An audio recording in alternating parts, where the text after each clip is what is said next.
नमस्कार भाइ बहिनीहरू। आज हामी विज्ञान तथा वातावरण कक्षा 8 एकाइ 11 पदार्थ अन्तर्गत संयोजकता, आणविक सूत्र र आणविक भारको बारेमा पढ्न गइरहेका छौं र यही पाठ पढाउनको लागि तपाईहरु समक्ष आजको भर्चुअल क्लासमा म उपस्थित भइसकेको छु र यहाँहरुलाई स्वागत गर्दछु। अब सुरु गरौं आजको हाम्रो पाठ। सर्वप्रथम हामीले सिक्ने छौं संयोजकताको बारेमा।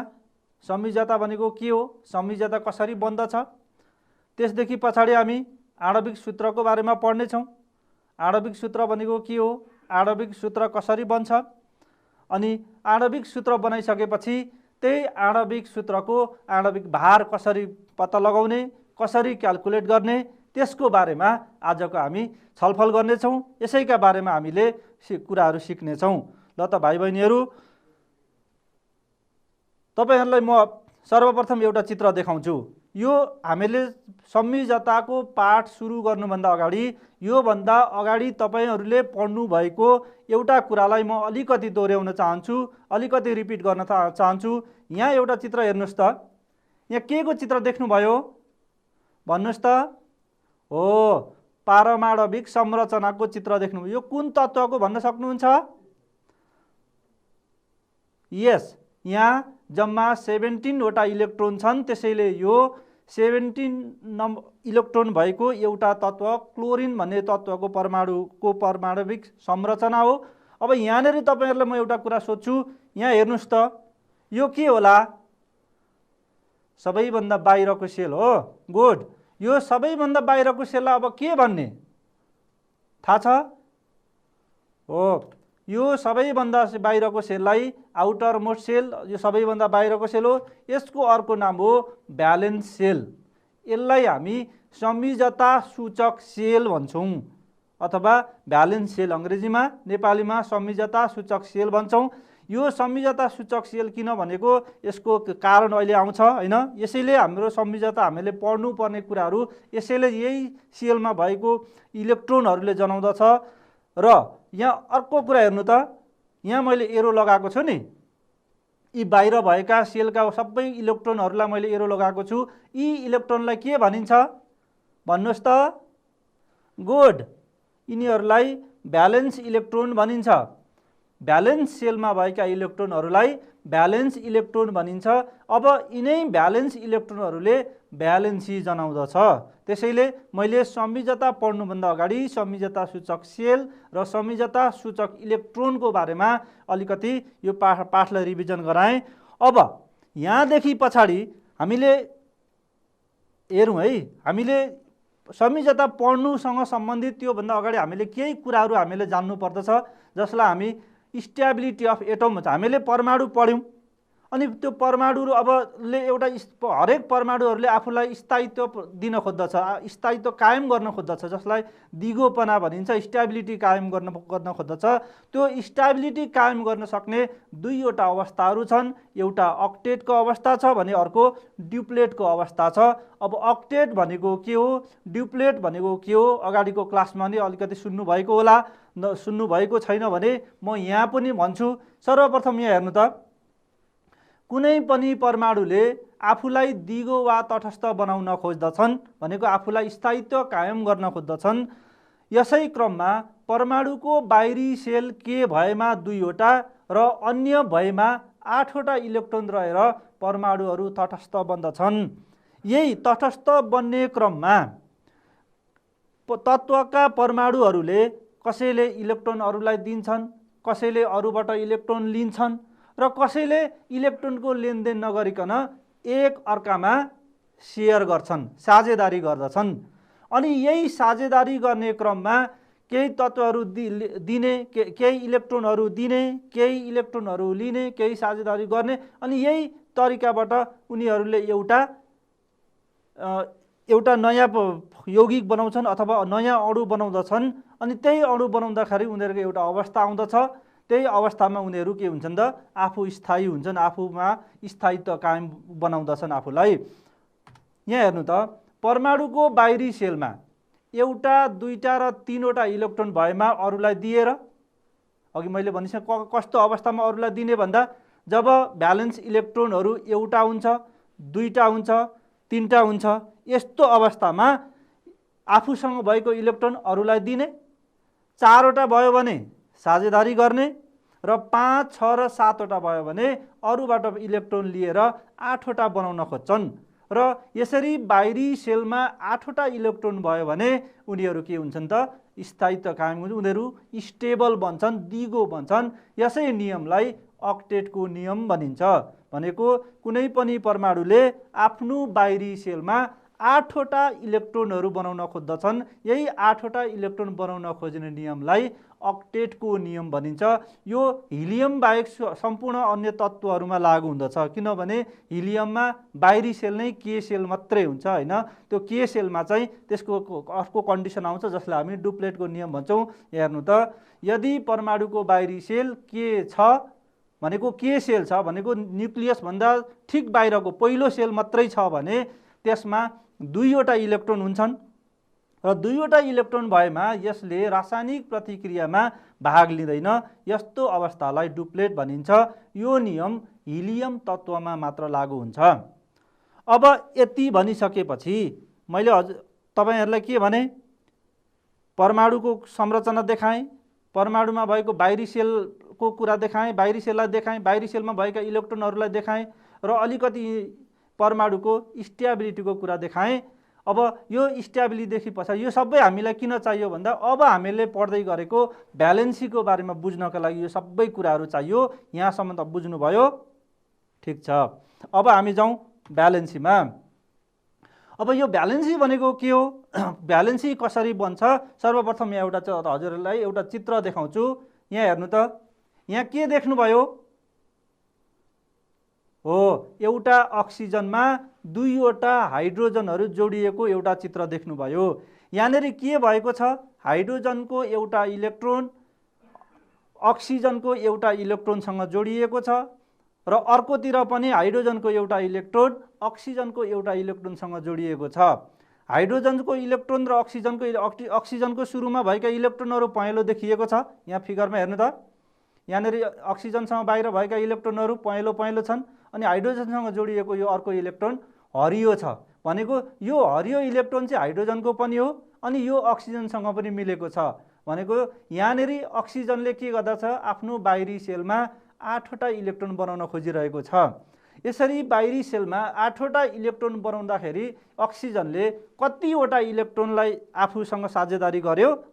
2वटा। गुड हो, यिनै 2वटा इलेक्ट्रोन चाहिँ के हो त? अब यो अक्सिजनको इलेक्ट्रोनहरूको संयोजन गर्ने क्षमता हो। यहाँ हाइड्रोजनले त्यही हाइड्रोजनसँग आफूसँग भएको एउटा इलेक्ट्रोन छ, यही एउटा इलेक्ट्रोन यसले संयोजन गरेको छ। यो हाइड्रोजनसँग पनि एउटा इलेक्ट्रोन छ, यही हाइड्रोजन भएको एउटा इलेक्ट्रोन संयोजन गरेको छ।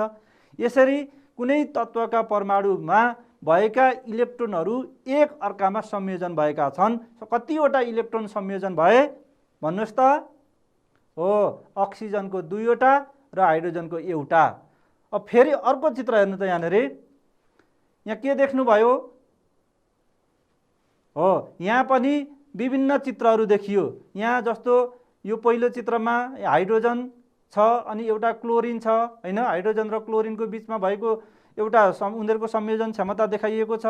त्यस्तै यो चित्र अघि हामीले भनिसक्यौँ। यहाँ अर्को चित्र छ, नाइट्रोजन छ बिचमा, वरिपरि 3वटा हाइड्रोजन छन्। भनेको एउटा नाइट्रोजन वरिपरि 3वटा हाइड्रोजनसँग संयोजन भएको छ।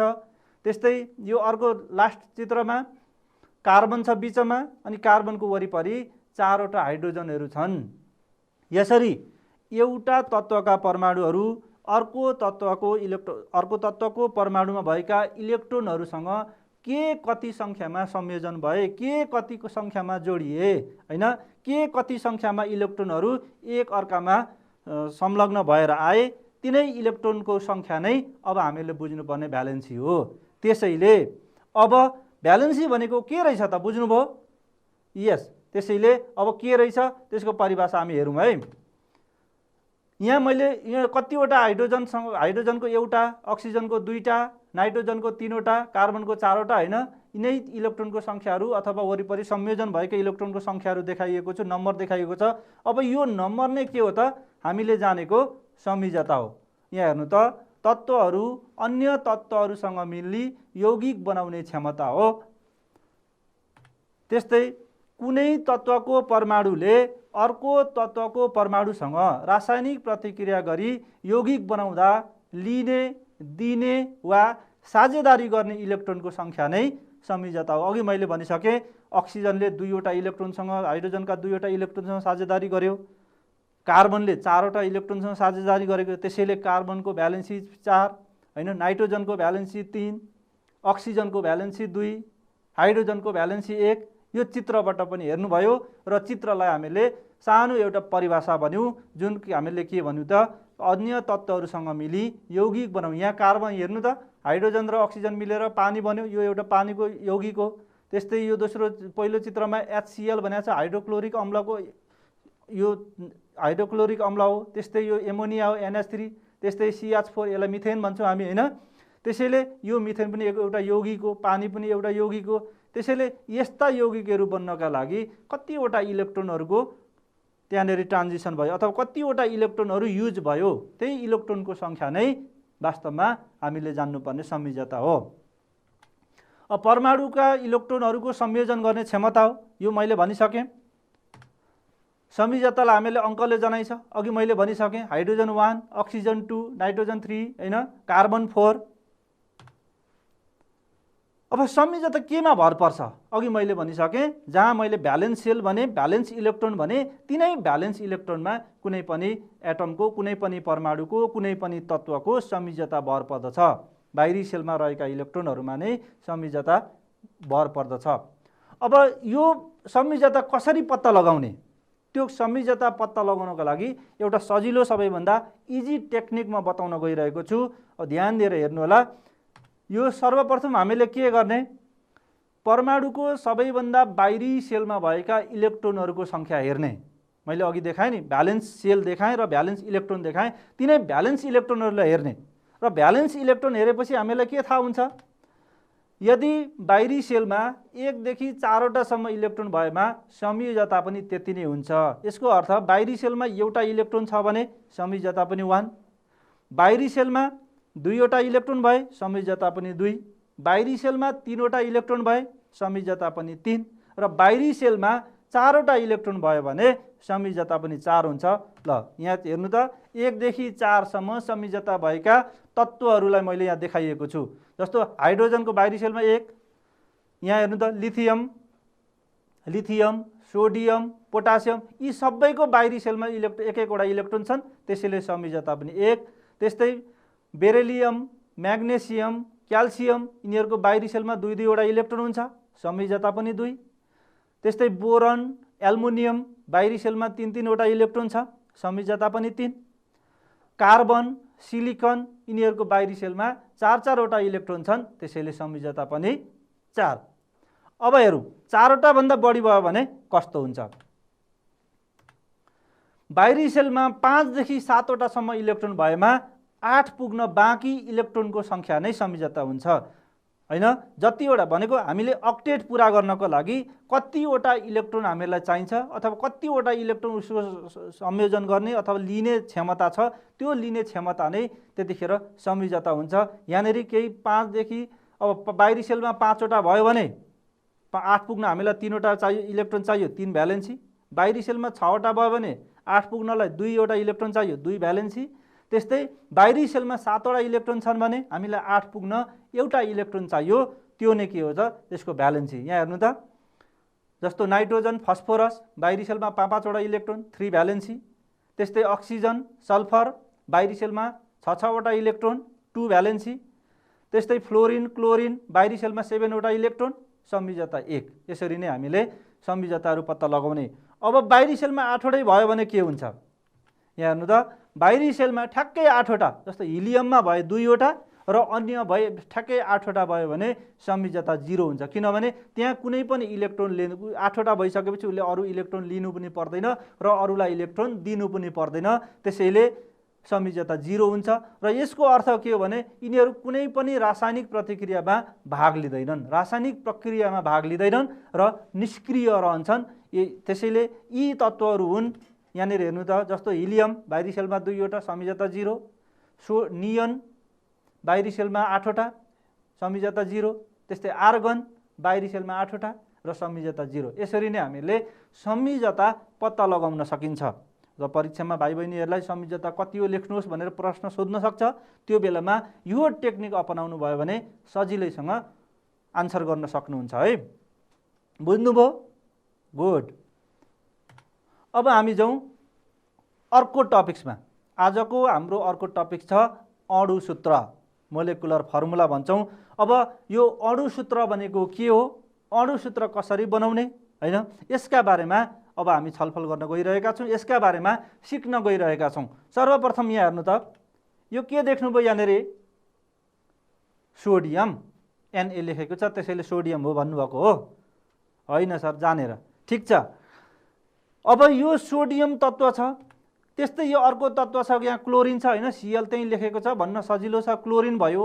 अब यहाँ एउटा कुरा देखाउँछ है, यहाँनिर के देखियो, सोडियममा भएको बाहिरी एउटा इलेक्ट्रोन, एउटा भ्यालेन्स इलेक्ट्रोन क्लोरिनमा जान खोजिरहेको छ हैन। यसरी सोडियममा भएको एउटा भ्यालेन्स इलेक्ट्रोन क्लोरिनमा जाँदा के हुन्छ त, स्टेबिलिटी गेन गर्छ हो। गुड, स्टेबिलिटी गेन गर्छ भनेको सोडियम र क्लोरिन एक अर्कामा स्थायित्व प्राप्त गर्दछन् भनेको सोडियमले आफूसँग भएको, यहाँनिर हेर्नु त, सोडियमले यो इलेक्ट्रोन क्लोरिनसँग जाने बित्तिकै के हुन्छ, सोडियमको यो सेल हट्छ र भित्रको सेल नै उसको लागि बाहिरी सेल बन्छ, अनि त्यसमा 8 वटा इलेक्ट्रोन हुन्छन्, त्यो पूर्ण हुन्छ। त्यस्तै क्लोरिनको यहाँ अलरेडी 7 वटा इलेक्ट्रोन छन् र यो इलेक्ट्रोन जाने बित्तिकै यहाँ 8 वटा इलेक्ट्रोन हुन्छन्, यसको पनि बाहिरी सेल पुरा हुन्छ। दुईटैको बाहिरी सेल पुरा भइसकेपछि अब यहाँ के हुन्छ त, यिनीहरू मिलेर एउटा नयाँ यौगिक बन्छन्। यहाँ हेर्नु त, यहाँबाट सोडियम र क्लोरिन मिलेर यहाँबाट अर्को एउटा यौगिक बन्छ जसलाई हामी सोडियम क्लोराइड भन्छौँ, NaCl। चित्रमा पनि देखिएको छ NaCl। यो NaCl भनेको के हो थाहा छ तपाईँहरू कसैले भन्नुहोस् त? गुड, यो भनेको के हो त, NaCl होइन, यो यही हो, हामीले देखेका छौँ नि। यो कहाँ देखेका छौँ? किचनमा हो। गुड, यो किचनमा हामीले प्रयोग गर्ने साल्टलाई नै, नुनलाई नै हामी के भन्छौँ त, सोडियम क्लोराइड भन्छौँ हैन। यसलाई हामी कमन साल्ट पनि भन्छौँ र यसैलाई हामी किचन साल्ट पनि भन्छौँ। त्यसो भए यहाँसम्म तपाईँले हेरिसक्नुभयो भने अब भन्नुहोस् त, अणुसूत्र भनेको के हो? हामीले कुनै पनि तत्त्वलाई, कुनै पनि परमाणुलाई जनायौँ हैन, जनाउँदाखेरि तिनीहरू एक अर्कामा मिल्दाखेरि कसरी मिल्छन्, एउटाको इलेक्ट्रोन अरूसँग कसरी जान्छ, किन जान्छ, कुन अवस्थामा जान्छ भन्ने कुरा पनि हेऱ्यौँ, त्यहाँबाट बनेको एउटा नयाँ कम्पाउन्ड पनि हेऱ्यौँ भने अब भन्नुहोस् त, अणुसूत्र भनेको के हो त? यो अणुसूत्र भनेको रासायनिक पदार्थ तत्त्व वा यौगिकलाई जनाउने तत्त्वहरूको सङ्केत वा सङ्केतको समूह हो। एउटा जस्तो Na भन्यो भने सोडियम भयो, Cl भन्यो भने क्लोरिनको एउटा परमाणु भयो, Cl2 भन्यो भने क्लोरिनको एउटा अणु भयो। किन Cl2 भयो? एउटा क्लोरिनको अणुमा क्लोरिनका 2 वटा परमाणुहरू हुन्छन्, त्यसैले Cl2 भयो। र सोडियम र क्लोरिन दुईटा मिलिसकेपछि के भयो त, NaCl भयो, त्यो चाहिँ सोडियम क्लोराइड। त्यसैले यो सोडियम क्लोराइड चाहिँ अब के भयो त, खाने नुनको अणुसूत्र भयो। यसरी नै हामीले अणुसूत्रहरू पत्ता लगाउन सक्छौँ। यहाँ हेर्नु त, रासायनिक पदार्थमा मिलेर रहेका तत्त्वहरूको सङ्केतहरूलाई सामूहिक रूपमा लेखेर जनाउन सकिन्छ। जस्तै सोडियम क्लोराइडलाई यसमा रहेका तत्त्वहरू सोडियम Na र क्लोरिन Cl को सङ्केत समूह NaCl द्वारा जनाइन्छ। त्यसैले यो NaCl लाई सोडियम क्लोराइडको अणुसूत्र भनिन्छ। यो त एउटा उदाहरण मात्रै हो। तपाईहरुको बुकमा यस्ता धेरै उदाहरणहरू दिएका छन्। अब आफूले पनि प्र्याक्टिस गर्नुपर्छ, धेरै लेखेर प्र्याक्टिस गर्नुपर्छ, धेरैचोटि पढ्नुपर्छ, अनि फेरि लेख्नुपर्छ, अनि त्यहाँबाट आफू पनि धेरै बानी हुन्छ र यस्ता सूत्रहरू धेरै याद गर्न सजिलो हुन्छ। र यो अणुसूत्र कसरी लेख्ने? अणुसूत्र लेख्ने म दुईवटा तरिका सिकाउँछु। एउटा डाइरेक्ट मेथड, जसलाई तत्त्वहरूको सङ्केतलाई सिधै जोडेर पनि हामी लेख्न सक्छौँ, अणुसूत्र बनाउन सक्छौँ। यहाँनिर चित्रमा यहाँ हेर्नु त, जस्तो सोडियम र क्लोरिन मिलेर सोडियम क्लोराइड, अगाडिकै चित्रलाई हामीले यहाँ व्याख्यात्मक रूपमा लेखिएको छ। यो sodium plus chlorine is equal to sodium chloride भन्यौँ। यसलाई हामी सूत्र समीकरण भन्छौँ। यही सूत्र समीकरणलाई हामीले सङ्केतको रूपमा व्यक्त गर्यौँ, त्यसलाई हामी सङ्केत समीकरण अथवा माथिको शब्द समीकरण हैन, शब्दहरूको सङ्केत प्रयोग गरौँ, त्यसलाई सूत्र समीकरण भन्यौँ। यहाँ सोडियमको Na, अघि मैले भनिसकेँ क्लोरिनको Cl2 किन भयो, हामीले अणु सूत्र लेख्दैछौँ, हामी अणुको फर्ममा अणुको रूपमा प्रयोग गर्छौँ। क्लोरिनको एउटा अणुमा क्लोरिनका दुईवटा परमाणुहरू हुन्छन्। क्लोरिन मात्रै होइन, हाइड्रोजन पनि त्यस्तै हुन्छ, अक्सिजन पनि, नाइट्रोजन पनि हैन, आयोडिन पनि। यी तत्त्वहरूलाई अणुको रूपमा लेख्दाखेरि Cl2H2Na, सोडियमको Na यहाँनिर हेर्नु त, क्लोरिनको Cl2 मैले अघि भनिसकेँ अणुको रूपमा लेख्नु पर्दछ र यहाँबाट मिलेर सोडियम क्लोराइड NaCl बन्छ। त्यस्तै हाइड्रोजन प्लस क्लोरिन मिलेर हाइड्रोक्लोरिक अम्ल, यसलाई हाइड्रोजन क्लोराइड पनि भनिन्छ। यसको कमन नेम हाइड्रोक्लोरिक अम्ल हो, हाइड्रोक्लोरिक एसिड। H2 हाइड्रोजनमा पनि हाइड्रोजनको एउटा अणुमा हाइड्रोजनका दुईवटा परमाणुहरू हुन्छन्, त्यसैले H2, क्लोरिनको Cl2 र यसलाई यहाँ इजिकल टु HCl हुन्छ हैन, हाइड्रोक्लोरिक एसिड। त्यस्तै कार्बन र अक्सिजन मिलेर कार्बन डाइअक्साइड बन्छ, C, कार्बनको C, अक्सिजनको O2 र कार्बन डाइअक्साइड CO2। यसरी तत्त्वहरूको सङ्केतहरूलाई डाइरेक्ट जोडेर पनि हामी अणुसूत्र बनाउन सक्छौँ। त्यस्तै अर्को मेथड छ, संयोजकतालाई साटफेर गरेर, भनेको यसलाई हामी क्रिस क्रस मेथड भन्छौँ। भनेको एउटाको संयोजकता अर्कालाई दिने, अर्काको संयोजकता आफूले लिने। यस्तो अवस्थामा पनि हामीले कुनै पनि यौगिकको अणुसूत्र बनाउन सक्छौँ। जस्तै उदाहरणको लागि हेर्नु त, पानी हाइड्रोजन र अक्सिजन मिलेर बनेको छ। हाइड्रोजन र अक्सिजन दुईवटा तत्त्वहरू मिलेर बनेको एउटा नयाँ यौगिक हो, पानी हो। त्यो पानीको अब अणुसूत्र कसरी बनाउने, अघि मैले डाइरेक्ट मेथडबाट गरेँ, H2O डाइरेक्ट लेख्न पाइन्थ्यो, तर अब हामीले यो संयोजकतालाई एक्सचेन्ज गरेर, संयोजकतालाई क्रिस क्रस गरेर कसरी पानीको अणु बन्दछ त, अब यसको बारेमा म भन्न गइरहेको छु। सर्वप्रथम तरिका सिकाउँछु म यहाँनिर। सबैभन्दा पहिले दिएका पदार्थहरू कुन कुन तत्त्व मिलेर बनेको छ हेर्ने र ती तत्त्वहरूको सङ्केत लेख्ने। यहाँनिर हेर्नु त, पानीमा के मिलेर बनेको छ त, हाइड्रोजन र अक्सिजन मिलेर बनेको छ। हामीले यो बुँदा नम्बर 1 ले भनेको छ नि, सबैभन्दा पहिले दिएको पदार्थहरू कुन कुन, यहाँ दिएको पदार्थ पानी, अब कुन कुन तत्त्व, एउटा हाइड्रोजन र अर्को अक्सिजन मिलेर बनेको छ, ती तत्त्वहरूको सङ्केत लेख्ने, हाइड्रोजनको H र अक्सिजनको O। त्यसपछि अर्को तरिका छ, सङ्केतको माथि सम्बन्धित संयोजकताहरूलाई लेख्ने, तिनीहरूको करस्पोन्डिङ भ्यालेन्सी लेख्ने। जस्तो हाइड्रोजनको भ्यालेन्सी यहाँनिर माथि लेख्ने र अक्सिजनको भ्यालेन्सी अक्सिजनभन्दा माथि लेख्ने। यहाँनिर हेर्नु त, हाइड्रोजनको भ्यालेन्सी 1 र अक्सिजनको भ्यालेन्सी 2। यसरी सङ्केतको माथि हामीले सम्झौता, हामीले 2 स्टेप सक्यौँ। अब तेस्रो स्टेपमा के गर्ने, संयोजकतालाई एक अर्कामा साट्ने। यसको अर्थ हाइड्रोजनको भ्यालेन्सी अक्सिजनलाई दिने र अक्सिजनको भ्यालेन्सी हाइड्रोजनलाई दिने हैन। यही मेथडलाई क्रिस क्रस भनिन्छ, एउटाको भ्यालेन्सी अर्कालाई दिने। र यो तरिकाबाट हामी अब यहाँ हेरौँ त, हाइड्रोजन अक्सिजनमा गयो, हाइड्रोजनको भ्यालेन्सी अक्सिजनकोसँग गयो भने अक्सिजनको भ्यालेन्सी हाइड्रोजनसँग आउँदाखेरि के भयो, यहाँ हेर्नु त, हाइड्रोजनकोसँग H2 आयो, अक्सिजनसँग O1 आयो। यसरी के भयो त, संयोजकता एक अर्कामा साटफेर भयो। अब अर्को स्टेपमा हेरौँ, प्राप्त नतिजालाई एकै ठाउँमा लेख्ने। अब यहाँ हेर्नु त, यी हाइड्रोजन र अक्सिजनलाई एकै ठाउँमा लेख्दा कस्तो भयो, H2। अब यहाँ 1 हरायो भन्नु होला हैन, 1 हरायो नि, तर किन हरायो त्यसको पनि कारण छ, एकलाई हामी लेख्नै पर्दैन। संयोजकताबाट आणविक सूत्र बनाउने बेलामा एक भएको संयोजकतालाई एकै ठाउँमा कम्बाइन गरेर लेख्दा, संयुक्त रूपमा लेख्दा प्राप्त नतिजामा एक लेखिरहनु पर्दैन। अनि अर्को पनि एउटा सोच्नुपर्ने कुरा के छ, सम्झिनुपर्ने कुरा के छ भने, साझा सङ्ख्या भयो भने हटाइदिने। अब यहाँ त साझा सङ्ख्या छैन, जस्तो H2 पनि थियो, उता O2 पनि थियो भने त्यो 2 हटाइन्थ्यो त्यतिखेर हैन, तर यहाँ साझा सङ्ख्या छैन, त्यसैले हामीले यहाँ यस्तो देख्यौँ। त्यस्तै अब अरू 1-2वटा उदाहरणहरू हामी यहाँ गरेर हेर्छौँ। जस्तो कार्बन डाइअक्साइडलाई हेरौँ ल, म कार्बन डाइअक्साइडलाई यहाँ गरेर देखाउँछु। सर्वप्रथम कार्बन डाइअक्साइडमा 2वटा तत्त्वहरू, एउटा कार्बन र अक्सिजन मिलेर बनेको हुन्छ। कार्बनको C, अक्सिजनको O। अघि हामीले दिएको पहिलो बुँदा अनुसार सर्वप्रथम दिएको तत्त्व दिएको यौगिक कुन कुन तत्त्व मिलेर बनेको छ, तिनीहरूको सङ्केत लेख्ने भनेको छु। कार्बनको C, अक्सिजनको O। अनि दोस्रो स्टेपमा मैले के भनेको छु? दोस्रो स्टेपमा सङ्केतको माथि उनीहरूको सम्बन्धित संयोजकता लेख्ने।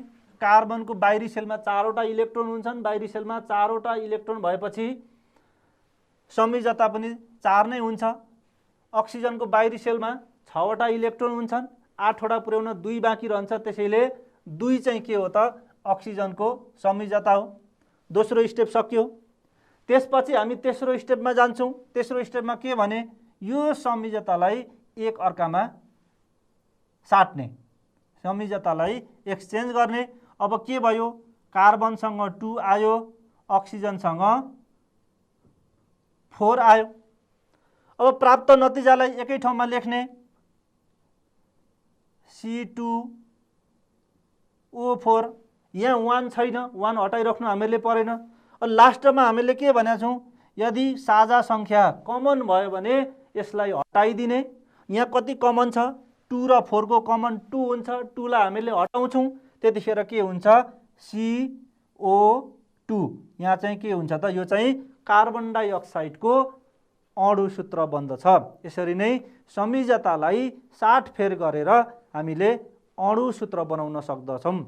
अब यहाँ हेर्नु त, यही कुरालाई यहाँ मैले यहाँनिर हेर्नु, यी कार्बनको 4, अक्सिजनको 2 एक्सचेन्ज गरी एक अर्कामा साटासाट गर्यो, C2O4 हुन्छ। कमन नम्बरलाई हामीले हटाइदिउँ। हटाइसकेपछि CO2 कार्बन डाइअक्साइडको अणुसूत्र बन्यो। त्यस्तै अर्को फर्मुला हेर्नु।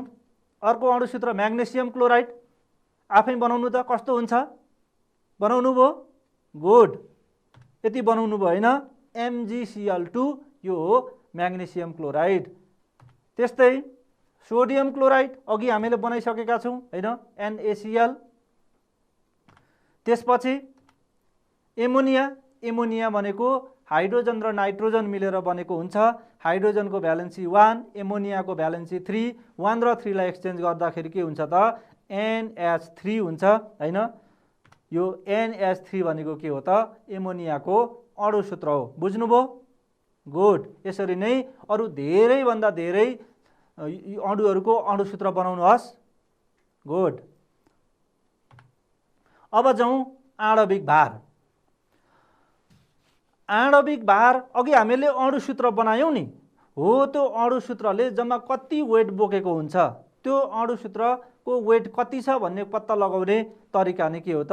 आणविक भार हो। त्यो सङ्ख्या नै यसको आणविक भार हो। आणविक भार भनेको कसरी निकाल्ने भन्ने कुरा अब हामी यहाँ सिक्न गइरहेका छौँ। सबैभन्दा पहिले हामीलाई अणुसूत्र थाहा छ। अणुसूत्र हामीले अगाडिको पाठबाट हामीले जानिसकेका छौँ, अगाडिको कन्टेन्टबाट जानिसकेका छौँ। अब त्यही कन्टेन्टबाट निकालिएको अणुसूत्रलाई प्रत्येक अणुसूत्रमा भएका प्रत्येक परमाणुहरूको भारलाई हामीले जोड्दै जोड्दै जोड्दै लेखेर आणविक भार पत्ता लगाउन सक्छौँ। अब कसरी गर्ने यहाँ म तपाईँहरूलाई देखाउँछु।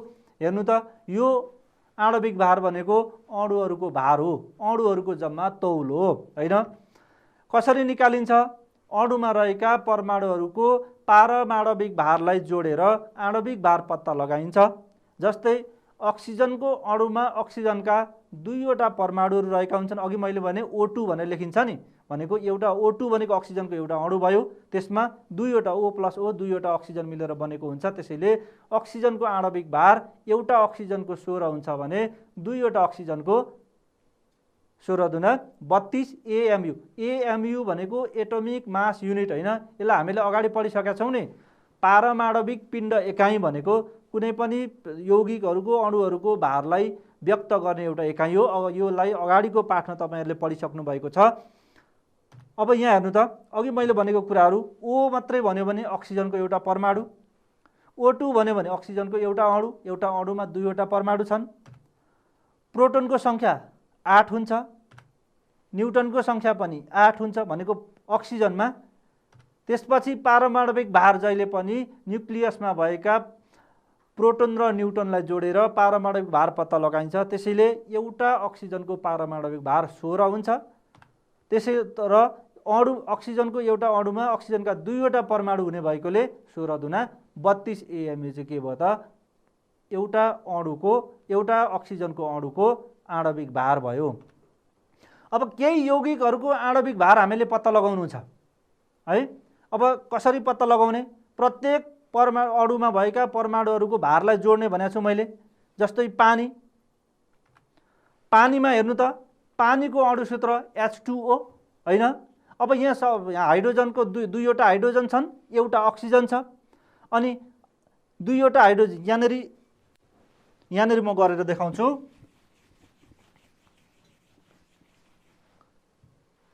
H2O हैन, यहाँनिर दुईवटा हाइड्रोजन छ, एउटा हाइड्रोजनको भार 1 प्लस एउटा अक्सिजन छ, अनि एउटा अक्सिजनको भार भनेको 16, जम्मा जोड्ने भने कति हुन्छ? 2 + 16 this is equal to 18 AMU, atomic mass unit, पारमाणविक पिण्ड एकाइ। यो नै के हो त? पानीको आणविक भार भयो। त्यस्तै कार्बन डाइअक्साइडको CO2 हैन, एउटा कार्बन, दुईवटा अक्सिजन हैन, दुईवटा अक्सिजनको 16 दुना 32, एउटा कार्बनको 12, 32 र 12 ले 44 AMU कार्बन डाइअक्साइड। त्यस्तै सोडियम क्लोराइडको जोड्दाखेरि हाम्रो 58 आयो हैन। त्यस्तै क्याल्सियम कार्बोनेट CaCO3 अणु सूत्र हुन्छ, क्याल्सियमको 40, कार्बनको 12, अनि 3वटा अक्सिजन छ, 3वटा अक्सिजनको 16 × 3 जम्मा कति भयो त? 100 AMU क्याल्सियम कार्बोनेटको आणविक भार भयो। र यसरी नै भाइ बहिनीहरू यो हरेक धेरै तत्त्वहरूको, धेरै यौगिकहरूको आणविक भार यहाँहरूले क्याल्कुलेट गर्नुपर्दछ, जान्नुपर्दछ, र गरिसकेर सरलाई देखाउनुहोस्।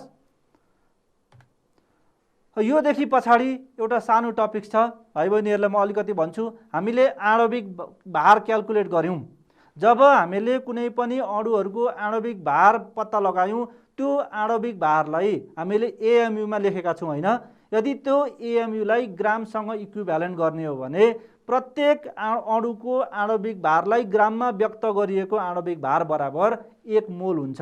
त्यसैले यो मोल भनेको खासमा पदार्थको मात्रालाई नाप्ने एकाइ हो। त्यो कति हुन्छ भन्दा कुनै पनि अणुको आणविक भारलाई हामीले ग्राममा एक्सप्रेस गर्यौं भने त्यो जम्मा ग्राम बराबर चाहिँ 1 मोल दिएको पदार्थ हुन्छ। यहाँ हेर्नु त, कुनै पनि अणुको भारलाई इक्विभ्यालेन्ट ग्राममा व्यक्त गरियो भने उक्त अणुको आणविक भारलाई मोल भनिन्छ। यो मोल कसरी निकाल्ने भन्दा हरेक अणुको आणविक भारलाई ग्राममा व्यक्त गर्ने, अनि त्यति बराबर 1 मोल हुन्छ। अघि मैले यहाँ भने नि, पानीको हाइड्रोजनको आणविक भार कति हुन्छ भने 18 AMU भने, र यदि 18 AMU हुन्छ भने यसलाई यति बराबर 18 ग्राम इक्विभ्यालेन्ट वाटर हुन्छ, यति ग्राम इक्विभ्यालेन्ट पानी हुन्छ, अनि यति ग्राम इक्विभ्यालेन्ट पानी बराबर चाहिँ 1 मोल अफ वाटर भनिन्छ। यसैलाई 1 मोल पानी भनिन्छ। त्यस्तै कार्बन डाइअक्साइडको केसमा हेर्ने भने 44 ग्राम हुन्छ हैन। 44 gram of carbon dioxide is equal to 1 mole of carbon dioxide हुन्छ। त्यस्तै यहाँ हेर्नु त, पानीको 18 ग्राम, कार्बन डाइअक्साइडको 44 ग्राम, र सल्फ्युरिक अम्लको हेर्ने भने 98 ग्राम AMU हुन्छ। 98 AMU भनेको 98 ग्राम भयो। त्यति बराबर 1 मोल अफ सल्फ्युरिक अम्ल हुन्छ हैन। र यसरी नै विभिन्न तत्त्वहरूलाई मोलका रूपमा व्यक्त गर्न सकिन्छ। ल त भाइ बहिनीहरू, आजको क्लासमा हामीले संयोजकताको बारेमा पढ्यौं, आणविक सूत्रको बारेमा सिक्यौं, आणविक भारको बारेमा सिक्यौं, र मोलको बारेमा सिक्यौं। बाँकी अर्को क्लासमा भेट्ने बाचा सहित आजको क्लास म यही अन्त्य गर्दछु। हस्त नमस्ते।